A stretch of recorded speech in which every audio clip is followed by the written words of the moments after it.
지난주 본문에 이어서 예수님은 이제 안나스 그리고 공간복음서에서는 가야바에게 신문당한 내용이 기록되어 있지만 지난주에 말씀드린 것처럼 요한복음에서는 가야바의 신문의 내용은 나오지 않고 곧바로 빌라도에게 가서 빌라도에게 신문 받는 내용을 담고 있습니다. 안나스가 예수님을 신문하는 과정에서 예수님을 처벌할 만한 어떠한 형벌도 찾지 못하자 가야바에게 보냈는데 가야바 역시 예수님을 신문하는 과정에서 어떤 형벌을 찾지 못하는 거예요. 그러니까 그들이 이제 누구에게 데리고 가냐면 빌라도에게 데리고 갑니다. 그런데 오늘 본문은 이제 그 빌라도에게 가서 신문받는 그 내용을 담고 있는데 예수님을 빌라도가 있는 관정으로 끌고 간 유대인들은요, 예수님을 관정에 들여보내고 자신들은 관정에 들어가지 않습니다. 그 이유에 대해서 오늘 본문 28절은 다음과 같이 기록하는데 28절 말씀 다시 한번 봉독해 봅니다. 시작. 그들이 예수를 가야바에서 관정으로 끌고 가니 새벽이라 그들은 더럽힘을 받지 아니하고 유월절 잔치를 먹고자 하여 관정에 들어가지 아니하더라. 아멘. 28절은 유대인들이 관정에 들어가지 않는 이유에 대해서 유월절을 지키기 위함이라고 기록하고 있습니다. 더 자세히 말하면 더럽힘을 받지 않기 위해서라고 기록하고 있습니다. 유대인들은요, 이방인들이 있는 곳에 들어갔을 때, 이방인들과 함께 할 때 자신들은 더럽힘을 받는다라고 생각을 합니다. 그런데 유월절 관습에서 유월절 앞두고 이방인과 함께해서 더럽히면 그 유월절 저녁 잔치에 참여할 수가 없었어요. 더러운 상태이니까 그들의 기준에서 이방인들이 있는 곳은 부정한 곳이었기 때문에 그렇습니다.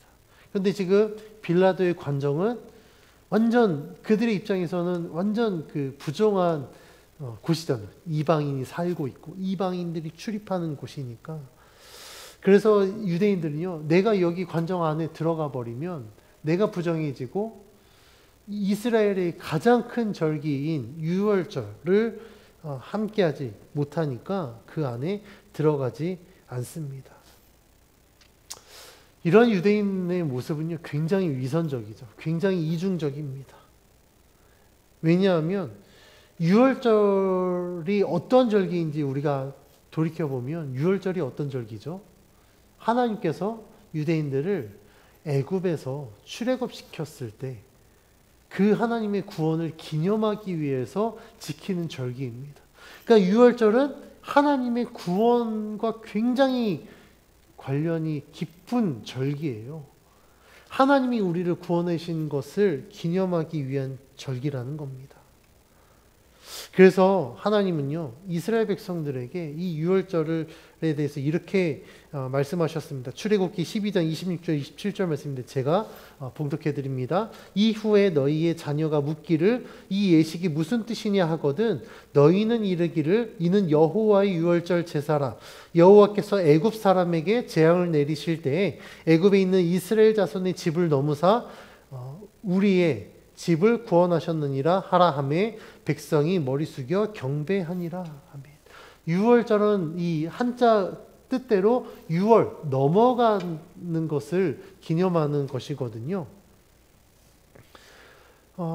오늘 본문에서 유대인들이 하나님의 구원을 기념하기 위해서 유월절을 지키는 것이고 그 유월절을 지키기 위해서 이 유대인들은요, 관정 안에 들어가지 않은 거예요. 그런데 왜 이 유대인들의 모습이 위선적이고 이중적이라고 하냐면 예수님이 누구입니까? 예수님이 이 땅에 왜 오셨죠? 하나님의 구원을 완성하기 위해서 오셨거든요. 근데 하나님의 구원을 기념하는 유월절을 지키기 위해서 하나님의 구원을 완성하기 위한 예수를 빌라도에게 넘겨준다? 둘 다 구원인데 이 유대인들의 모습은 굉장히 위선적입니다. 저는 오늘 이 본문을 읽고 설교를 준비하면서 과연 유대인들에게 하나님의 구원은 무엇일까라는 질문이 생겼습니다. 이들에게 진짜 구원은 무엇이지? 그들이 정말 하나님의 구원의 의미를 알고는 있었을까라는 질문이 생기더라고요. 왜냐하면 그들의 행위를 보면 그들은 진짜 하나님의 구원의 의미를 알지 못했던 것 같아요. 그렇다면 왜 유대인들은 하나님의 구원의 의미를, 진짜 의미를 알지 못했을까? 저는 이 복음서를 읽어보면요, 유대인들은 철저하게 자기중심적인 신앙생활을 했습니다. 그러니까 진짜 하나님의 뜻대로 신앙생활을 한 게 아니라 그냥 자기중심적으로 했던 거예요. 자기 의를 위하여서. 우리들의 그 관습 안에서 신앙생활을 했습니다. 겉으로는 하나님을 위한다고 하지만 그들의 그 본질은요, 하나님과는 거리가 먼 모습들이 굉장히 많이 있었습니다. 다시 말하면 그들에게 있어서 그들의 삶의 주인은 하나님이 되지 못했다라는 것을 의미합니다. 오늘 본문의 내용만 보더라도 예수님이 증거한 복음의 내용이나 예수님이 행하신 일들, 그 모든 일들의 진정한 의미를 유대인들은 알지 못했어요. 예수님이 증거했던 그 복음의 내용이 무엇인지를 알기보다도 우리들의 관습 안에서 예수의 행동이, 예수의 가르침이 잘못됐는데 라고 그냥 딱 판단을 해버리니까 예수님을 정죄하기 시작합니다. 예수님을 반대하기 시작해요. 하나님이 참된 구원을 완성하기 위해서 이 땅에 오신 그리스도이신 예수를 믿고 예수를 받아들이고 인정하는 것이 아니라 자신들의 생각에 벗어나는 것들을 가르치고 그런 행동들을 하니까 예수님을 배격했다라는 거예요.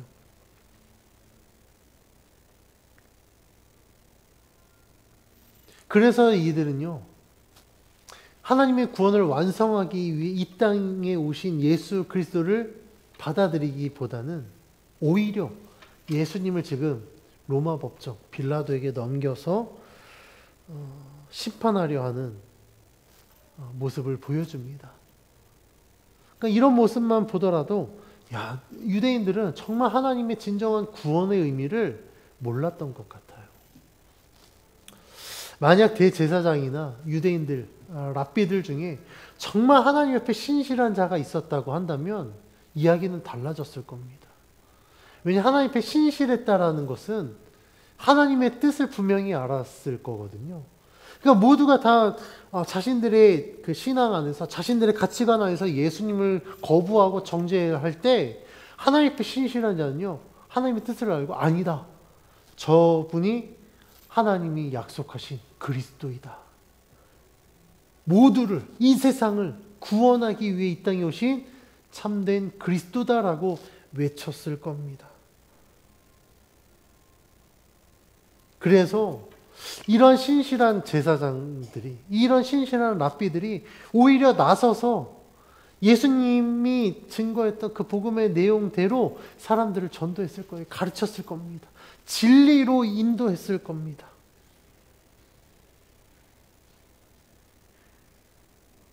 그런데요, 우리가 복음서를 읽어보면 이러한 드라마와 같은 일들은 일어나지 않습니다. 왜냐하면 제사장을 비롯한 유대인들 중에는 우리가 기대하는 만큼 하나님 앞에 신실한 자가 없었기 때문에 그래요. 유대인들의 모습에서 알 수 있듯이 이렇게 위선적인 신앙생활은 굉장히 위험합니다. 굉장히 잘못됐다라는 거예요. 왜냐하면 하나님의 뜻을 왜곡시키거나 아니면 아예 그것을 그냥 무시해버리기 때문에 그렇습니다. 하나님의 말씀에 순종하는 신앙생활을 하기보다 그냥 자기의 뜻을 이루는 신앙생활을 하는데 급급하기 때문에 굉장히 위험합니다. 유대인들은요, 자기 욕심대로 살았습니다. 그러니까 자기 뜻대로 살았었어요. 그래서 예수님은요, 마태복음 7장 21절 말씀에서 이렇게 이야기합니다. 나더러 주여 주여 하는 자마다 천국에 들어갈 것이 아니요 다만 하늘에 계신 내 아버지의 뜻대로 행하는 자라야 들어갈 것이다 라고 말씀하고 있습니다. 뭐라고요? 입으로만 주여 주여 한다고 천국에 들어가는 게 아니래요. 아버지의 뜻대로 행하는 자가 천국에 들어간다라고 말씀하고 있습니다. 그러면 누가 입으로 주여 주여 하는 자일까요? 바로 유대인들일 겁니다. 입으로는 주여 주여 외칩니다. 하나님 하나님 외치고 율법을 외치고 거룩을 외치지만 그들의 실상은 하나님과 전혀 상관이 없다라는 거예요.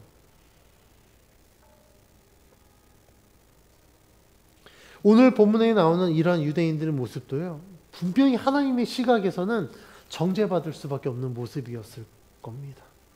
왜냐하면 하나님의 구원을 기념하는 절기인 유월절을 지키기 위해서 구원을 완성하기 위해 이 땅에 오신 예수님을 로마 법정에 넘기고 자기들은 거기에 들어가지 않는다? 이 얼마나 위선적입니까? 얼마나 말이 안 되는 행위입니까? 하나님이 보셨을 때 그들의 모습은 결코 용납할 수 없는 죄인의 모습일 겁니다. 그렇다면 유대인들이 이렇게 행동하는 이유는 무엇일까? 가장 큰 이유는요, 아까 앞에서 말씀드린 것처럼 그들의 신앙은 하나님과 상관없는 신앙생활이었기 때문에 그래요. 철저하게 자기중심적인 신앙생활이었기 때문에 그렇습니다. 근데 이런 모습은요, 우리들에게도 나타나요. 제가 사람들에게 왜 예수님을 믿습니까? 라고 질문하면요, 대부분의 사람들은요, 자기중심적인 대답을 합니다. 우리 성도님들 왜 예수님 믿습니까? 천국 가려고 예수님 믿죠. 근데 사실요, 이게 맞는 말이기도 하지만 사실 틀리기도 해요. 왜냐하면 내가 천국 가는 게 예수 믿는 거의 전체 목적이 되면 안 되거든요. 그러니까 여러 가지 목적 중에 하나는 될 수 있어요. 근데 이게 전부가 되어버리면 굉장히 위험합니다. 잘못된 왜곡된 신앙생활을 하는 거예요. 왜냐하면 우리의 신앙이 성장하고 성숙하면 할수록 우리가 예수 믿는 이유는 변합니다. 처음에는 내가 천국 가려고 예수를 믿었는데 예수를 믿으면서 하나님의 말씀을 배웠더니 또 하나님의 은혜를 경험했더니 하나님이 우리들에게 원하시는 삶은 이 진리를 전하라는 거예요. 하나님의 살아계심을 보여주라는 겁니다. 세상이 어두워지고 썩어져 가는 가운데 너희가 빛과 소금이 되라는 게 하나님의 요구입니다. 그럼 내가 천국 가려고 예수를 믿었다가 점점 예수 믿는 목적이 바뀌는 거예요. 뭘로 바뀌냐면 하나님의 뜻을 이루기 위한 삶을 살기 위한 걸로 바뀝니다.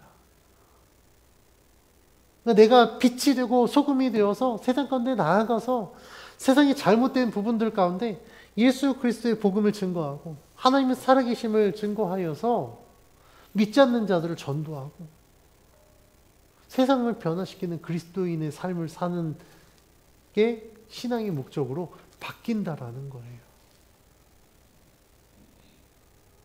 그래서 성숙한 그리스도인들은요, 하나님 나라의 확장을 위해서 살아갑니다. 예수 그리스도의 복음을 증거하기 위해서 살아가요. 그러면 우리가 천국 가는 건 당연히 따라오겠죠. 내가 주를 위해서 사니까 하나님은 당연히 우리를 구원해 주시는 겁니다.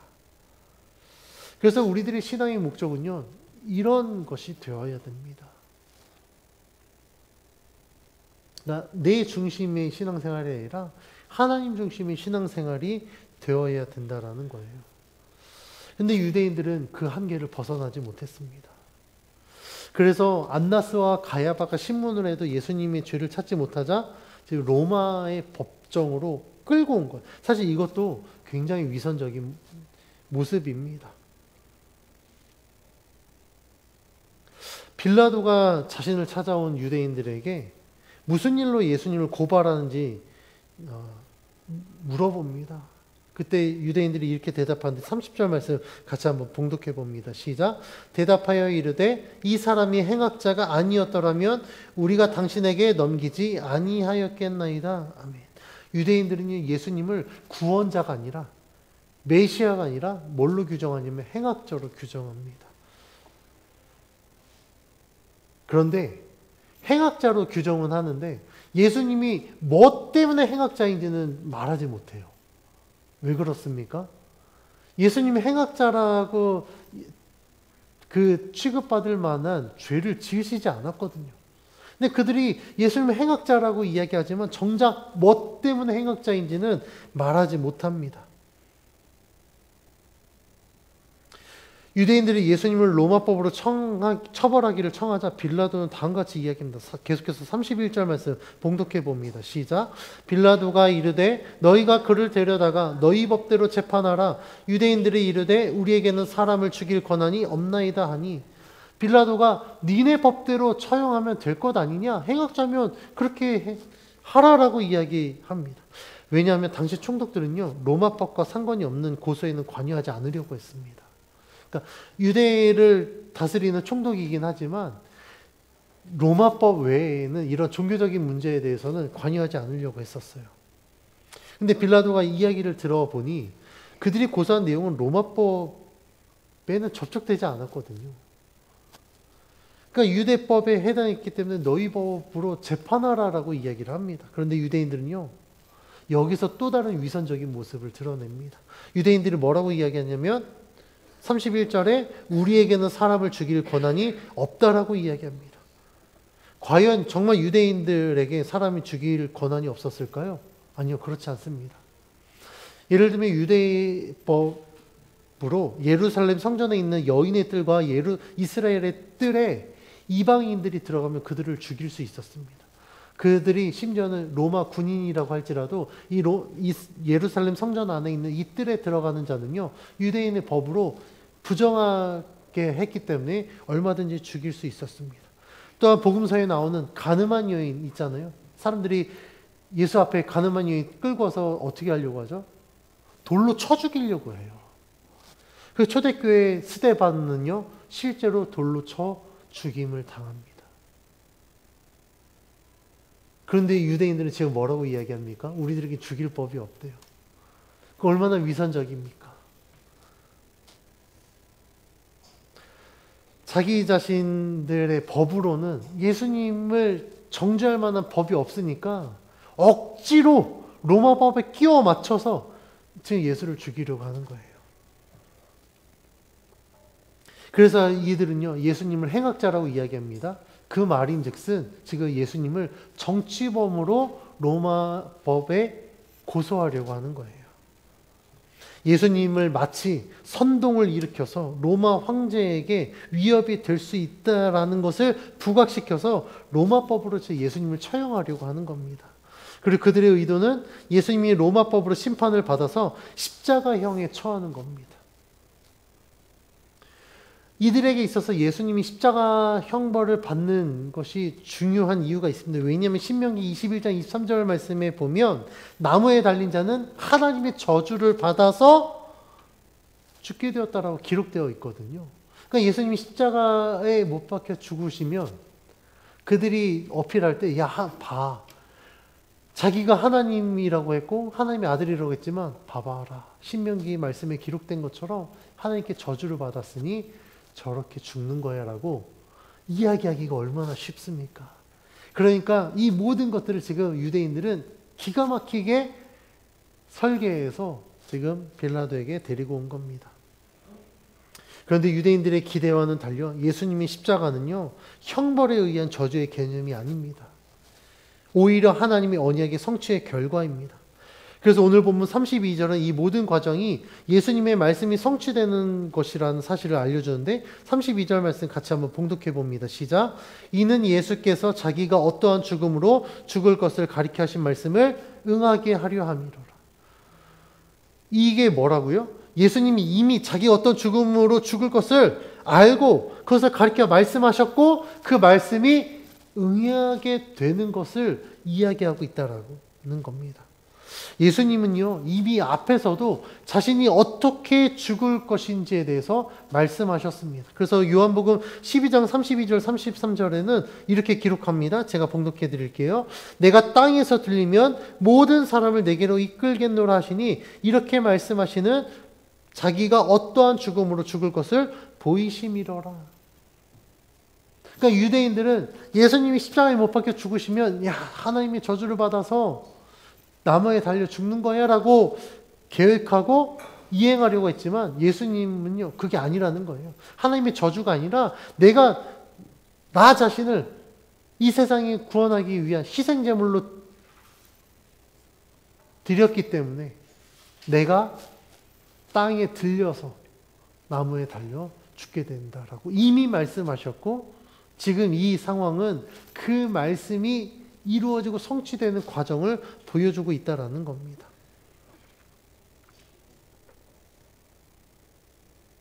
그래서 유대인들의 간청을 들은 이 빌라도가 예수님을 불러 유대인의 왕인지 물어봅니다. 빌라도의 질문에 예수님은요, 그 질문의 의도가 뭔지 물어봅니다. 그 내용이 34절에 기록되어 있는데 34절 같이 한번 봉독해 봅니다. 시작. 예수께서 대답하시되 이는 내가 스스로 하는 말이냐 다른 사람들이 나에 대하여 내게 한 말이냐. 예수님이 빌라도에게 물어보죠. 그 너 물어본 게 그게 네 생각이냐 아니면 다른 사람들이 한 얘기를 듣고 하는 얘기냐. 예수님이 이렇게 물어보신 이유가 있습니다. 첫 번째는요, 너 스스로 한 이야기냐라고 한 질문은 예수님이 정말 하나님 나라의 주인으로서 인정하고 하나님 나라의 왕인지를 궁금해서 물어보는 질문이야라는 의도고, 두 번째 의도는 다른 사람들이 너에게 말해서 그렇게 했느냐라는 것은 유대인들이 예수님을 지금 정치범으로 몰아갔다고 했잖아요. 그러니까 너도 다른 사람들이 이야기한 것처럼 내가 로마 황제를 위협하는 존재로서, 내가 정치적인 왕으로서 지금 왕 노릇하는 걸 의미하느냐라고 물어보는 겁니다. 근데 예수님은요, 이러한 빌라도의 질문에 자신이 어떤 왕인지에 대해서 분명하게 말씀합니다. 36절 말씀 같이 한번 봉독해 봅니다. 시작. 예수께서 대답하시되 내 나라는 이 세상에 속한 것이 아니니라. 만일 내 나라가 이 세상에 속한 것이었더라면 내 종들이 싸워 나로 유대인들에게 넘겨지지 않게 하였으리라. 이제 내 나라는 여기에 속한 것이 아니니라. 아멘. 예수님은요, 자신이 왕이 되는 나라에 대해서 분명하게 말씀합니다. 36절 말씀에 두 번이나 언급된 내용이 있습니다. 그것이 무엇이냐면 내 나라는 이 세상에 속한 것이 아니라는 거예요. 하나님의 나라는 어떻다고요? 이 세상에 속하지 않았다고요. 이 말씀은요, 예수님은 유대인들이 지금 빌라도에게 고발한 것처럼 예수님이 이 땅에 정치적인 왕으로서 오신 것이 아니라는 것을 강조하는 겁니다. 예수님의 나라는 이 세상에 속하지 않았기 때문에 예수님은 정치적이지도 않고 오히려 하나님의 약속대로 영원한 생명이 있는 나라, 사랑과 평화가 있는 나라, 하나님과 함께하는 나라를 이루기 위하여서, 그리고 그 나라를 증거하기 위해서 이 땅에 오셨다라고 말씀하고 있습니다. 만약 예수님이 정치적인 의도로 자신의 공생애를 살았다면 예수께서 36절에 말씀하신 것처럼 자신의 종들을 시켜서 예수님을 잡으러 온 로마 군인들을 대항하게 했을 겁니다. 그리고 자신을 고발하는 유대인들을 정죄하고 심판하시며 더 나아가 이스라엘을 통치하는 로마로부터 이스라엘을 해방하려고 노력했을 거예요.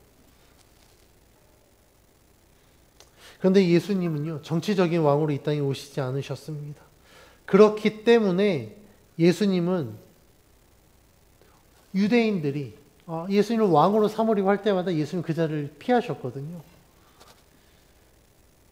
왜냐하면 예수님은 죄와 사망의 권세를 이기시고 영원한 생명을 주기 위해서 이 땅에 오신, 하나님의 구원을 완성하기 위해 오신 하나님 나라의 왕이시기 때문에 그렇습니다.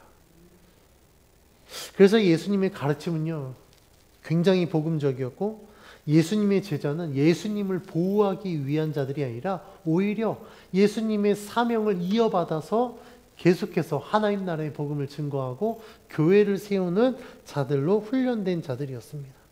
그래서 예수님 37절에 이렇게 고백합니다. 37절 같이 한번 봉독해 봅니다. 시작.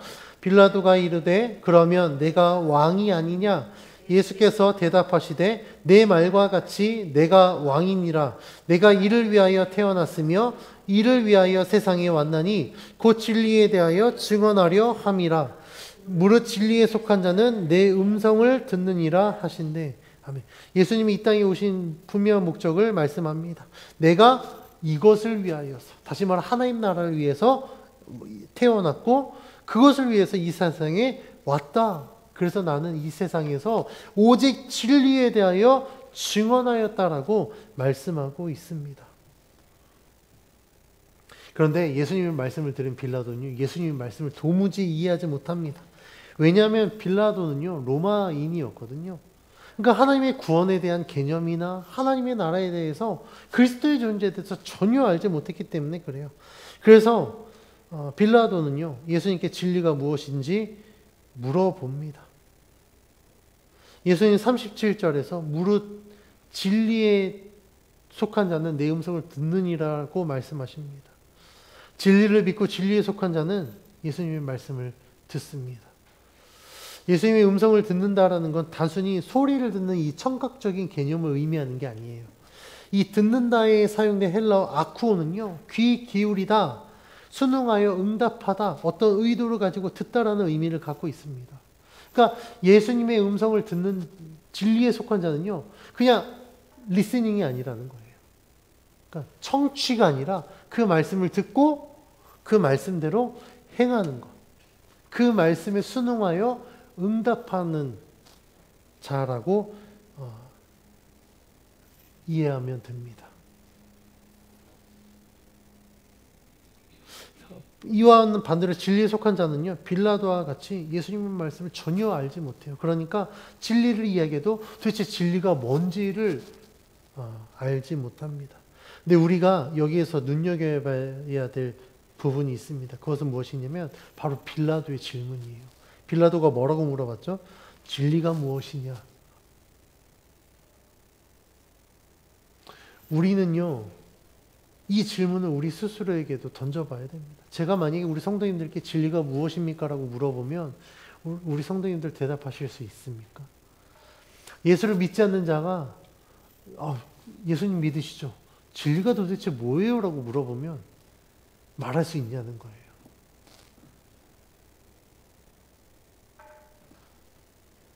그런데 이 질문을 받으면 대부분의 사람이 대답을 못합니다. 너무 정답을 요구하는 시대에 살다 보니 내가 이거 잘못 말했다, 이거 정답 아니면 어떡하지라는 두려움 때문에 뭐 그럴 수 있겠으나 진리는요, 성경이 분명하게 말씀하고 있습니다. 요한복음 14장 6절에 뭐라고 말씀하시죠? 예수께서 내가 곧 길이요 진리요 생명이다라고 말씀하십니다. 진리는 예수 그리스도입니다. 14장 6절에 기록된 것처럼 내가 곧 길이요 진리요 생명이 나로 말미암지 않고는 아버지께로 올 자가 없다라고 분명히 말씀하셨거든요. 그러니까 진리는 곧 예수 그리스도예요. 우리가 예수 그리스도를 통하여서 하나님 앞에 갈 수 있기 때문에 이것이 곧 진리라는 겁니다. 우리가 이 진리는요, 아는 것으로 끝나서는 안 됩니다. 예수님 믿으면 천국 가는 거 우리가 다 알잖아요. 그럼에도 불구하고 천국 못 가는 자들이 굉장히 많습니다. 왜냐하면 진리는 아는 것으로 끝나는 것이 아니라 진리는 그것을 행했을 때 완성되기 때문에 그렇습니다. 앞에서 말씀드린 것처럼 마태복음 7장 21절에 기록된 것처럼 나더러 주여 주여 하는 자마다 천국에 들어갈 것이 아니라 아버지의 뜻대로 행하는 자가 갈 수 있다라고 말씀하셨어요. 그러니까 진리를 아는 것으로 구원이 완성되는 게 아니라 어떻게 해요? 그 진리의 말씀대로 행하는 자가 구원을 완성한 삶을 살 수 있다라고 성경은 말씀하고 있습니다. 그래서 우리가 분명히 알아야 될 것은요, 하나님의 말씀은 교양을 넓히는 지식이 아닙니다. 하나님의 말씀은 우리가 살아내야 되는 거예요. 우리가 실천해야 되는 겁니다. 그래서 하나님의 말씀은 우리가 살아내야 될 실제이자 진리입니다. 우리가 하나님의 말씀을 받았다면 하나님의 말씀을 듣고 감동하고 그 감동으로 끝날 것이 아니라 우리의 삶이 변화되어져야 돼요. 그 말씀으로 내가 바뀌어야 됩니다. 그렇지 않으면 우리들은요, 유대인과 똑같아요. 입으로는 주여 주여 외치지만 삶의 실상은 하나님과 전혀 상관없이 살아가는 삶이 될 수밖에 없습니다. 주를 위한 삶이 아니라 내 욕심을 이루기 위한 삶이 될 수밖에 없습니다. 그래서 우리가 정말 진리에 속하기를 원한다면 성경이 말하는 것처럼 우리는 하나님의 말씀에 순종하는 삶을 살아야 됩니다. 오늘 본문을 통해 우리는 누가 진리에 속한 자인지 살펴봤습니다. 유대인들처럼 신앙이 열심히 있는 자가 진리에 속한 자일까? 그렇지 않습니다. 그 열심이 하나님께로부터 온 것이 아니라 정말 자기의 주관에서 온 열심이라면 굉장히 외식하는 신앙생활을 할 수밖에 없습니다. 형식만 취하고 본질은 벗어나는 삶을 살 수밖에 없습니다. 빌라도처럼 진리를 이야기했는데 도대체 진리가 뭔지 이해도 하지 못하고 진리가 도대체 뭐예요? 라고 질문하는 자 또한 진리에 속한 자가 될 수가 없습니다. 예수님이 말씀하신 것처럼요, 진리에 속한 자는 주의 음성을 듣는 자입니다. 진리에 속한 자가 주의 음성을 듣는다라는 건 단순히 음성을 청취하는 개념이 아니라 그 말씀을 듣고 순종하는 것을 의미합니다. 주의 말씀대로 행하는 것을 의미합니다. 예수님께서 빌라도에게 주의 나라는 이 세상에 속한 것이 아니다라고 말씀하신 것처럼 하나님 말씀, 진리에 속한 자는요, 하나님 나라의 소망을 두고 하나님의 뜻을 이루는 삶을 사는 자입니다. 그래서 이 세상에 있는 것에 삶의 가치를 두지 않고 하나님 나라를 소망하고 하나님 뜻에 맞게 살아갑니다. 구원받은 하나님 나라의 백성으로서 하나님 나라의 소망을 두는 자는요, 하나님을 증거하고 복음의 진리를 증거하는 삶을 삽니다. 자신의 욕심을 이루기 위해 살아가는 것이 아니라 하나님의 뜻을 이루기 위해서 살아갑니다. 이러한 삶을 사는 자가 진짜 그리스도인이고 이 시대를 변화시킬 빛과 소금의 역할을 감당하는 그리스도인입니다. 저는 우리 모두가 이러한 자가 되기를 원합니다. 여러분들은 어디에 속한 자입니까? 라고 누군가가 물어본다면 당당하게 나는 진리에 속한 자입니다. 나는 길이요 진리요 생명이신 예수 그리스도를 증거하는 삶을 사는 자입니다. 나는 이 세상이 썩어져가고 어두워져가고 있는 가운데 하나님께서 빛과 소금으로 세상에 보낸 자입니다 라고 당당하게 말할 수 있는, 고백할 수 있는 믿음의 성도가 되시기를 주의 이름으로 축원합니다. 이 시대는요, 이러한 믿음의 성도들이 필요합니다. 하나님은 그러한 믿음의 성도들을 지금도 찾고 계십니다. 여러분들이 그런 성도가 되기를 원합니다. 우리 모두가 그런 삶을 통해서 하나님의 영광을 나타내는 거룩한 주의 백성이 되길 주의 이름으로 간절히 축원합니다.